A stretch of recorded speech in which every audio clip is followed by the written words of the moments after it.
akan melakukan pemusnahan barang bukti narkotika golongan 1, yaitu metamfetamin atau sabu seberat 380.445,02 gram, arti 308 kilogram lebih.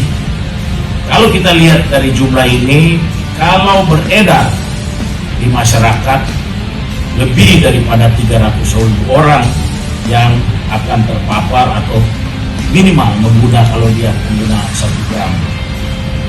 Kemudian Happy Five sebanyak 29.482 butir.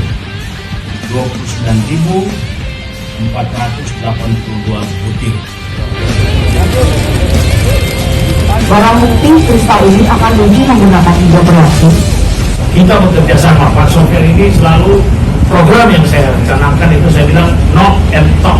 Kita harus mengajak, kita harus mengetuk pintu dan kita ajak berbicara dengan seluruh stakeholders, dengan generasi